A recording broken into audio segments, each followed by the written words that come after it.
सरकार बड़ा फैसला ले चुकी है, पीएफआई पर बैन लगा चुकी है 5 साल के लिए। और तब से लेकर अब तक दिन भर लगातार पॉलिटिकल रिएक्शन सामने आ रहे हैं। एआईएमआईएम चीफ असदुद्दीन ओवैसी का बयान सामने आया है। वो कह रहे हैं कि पीएफआई की सोच के तो वो खिलाफ है, लेकिन बैन जो लगाया केंद्र सरकार ने वो गलत लगाया। यानी बैन के खिलाफ असदुद्दीन ओवैसी पीएफआई के साथ खड़े नजर आ रहे हैं। इस तरह का प्रतिबंध खतरनाक है असदुद्दीन ओवैसी के मुताबिक। वो कह रहे हैं कि मैं बैन का समर्थन नहीं करता हूं। सवाल भी खड़े कर रहे हैं असदुद्दीन ओवैसी, क्या कुछ कह रहे हैं सुनिए जरा। मैंने हमेशा पीएफआई की जो ये रेडिकल एक्सट्रीम अप्रोच है उसका हमेशा मैं अपोज किया हूं और करता रहूंगा, चाहे कोई रेडिकल एक्सट्रीम अप्रोच अडॉप्ट करेगा। रेडिकलाइजेशन हो, एक्सट्रीमिज्म हो, हम उसका अपोज करते आए हैं। चाहे रेडिकलाइजेशन एक्सट्रीम कोई भी करो, कोई ऑर्गेनाइजेशन करो, हम उसका अपोज करते आए हैं। मगर जब बैन कर रहे हैं तो इन चीज़ों को भी ध्यान में रखना चाहिए था।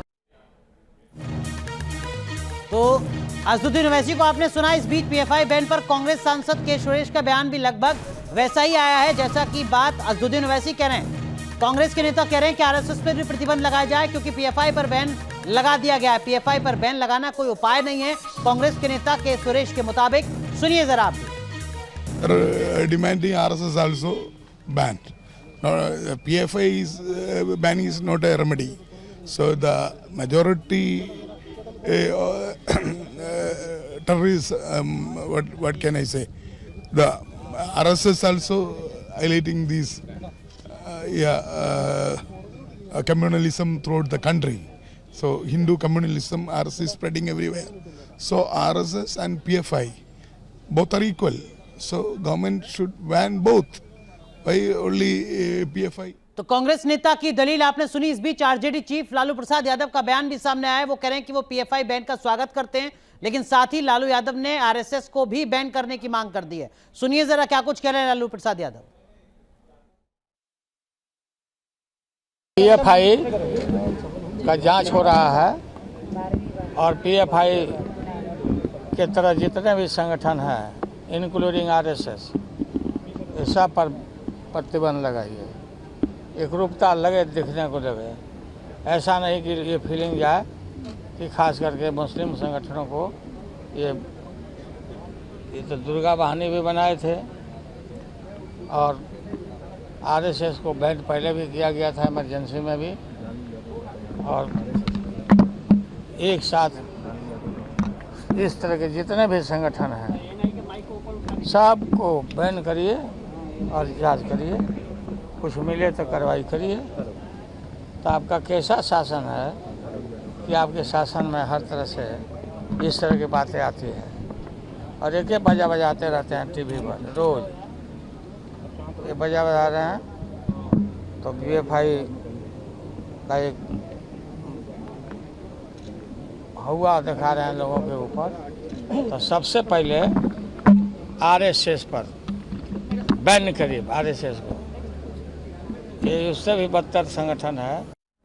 लालू यादव को आपने सुना। लेकिन इस बीच पुणे में पीएफआई बैन को लेकर जो एमएनएस है उसके कार्यकर्ता जश्न मना रहे हैं। हम आपको तस्वीरें दिखाते हैं। देश भर में सरकार के इस फैसले का समर्थन किया जा रहा है। जो एमएनएस के कार्यकर्ता हैं वो पुणे में लड्डू बांट रहे हैं, जमकर आतिशबाजी कर रहे हैं। ये तस्वीर इस वक्त हम आपको दिखा रहे हैं। महाराष्ट्र की पुणे की ये तस्वीर है। एमएनएस के कार्यकर्ता हैं जो पीएफआई बैन को लेकर सड़कों पर जश्न मनाते हुए नजर आ रहे हैं, आतिशबाजी कर रहे हैं, लड्डू बांट रहे हैं। तो एक तबका ऐसा भी है जो बहुत लंबे वक्त से मांग कर रहा था कि पीएफआई, जिसके अंतर्राष्ट्रीय आतंकी संगठनों से कनेक्शन की खबरें सामने आती रही हैं, जिस पर देश को अस्थिर करने के आरोप लगते रहे हैं, उस पर बैन लगना चाहिए। और आज केंद्रीय गृह मंत्रालय ने जब पीएफआई को 5 साल के लिए प्रतिबंधित किया है, बैन लगाया है, तो उसके बाद एमएनएस के कार्यकर्ता पुणे में किस तरीके से अपनी खुशी का इजहार कर रहे हैं वो आप इन तस्वीरों में देख सकते हैं। एमएनएस के कार्यकर्ताओं की तस्वीर महाराष्ट्र के पुणे की है। कुछ ऐसी तस्वीरें देश के अलग अलग हिस्सों से सामने आ रही हैं। यूपी के कानपुर में भी आतिशबाजी की जा रही है क्योंकि पीएफआई पर बैन लगा दिया गया है। इस बीच पीएफआई बैन पर आरएसएस नेता इंद्रेश कुमार ने बयान दिया है। वो पीएफआई बैन का समर्थन कर रहे हैं। पीएफआई राष्ट्र विरोधी और संविधान विरोधी संगठन है। इंद्रेश कुमार के मुताबिक सरकार ऐसे संगठनों को सबक सिखाए, ये कहना है इंद्रेश कुमार का।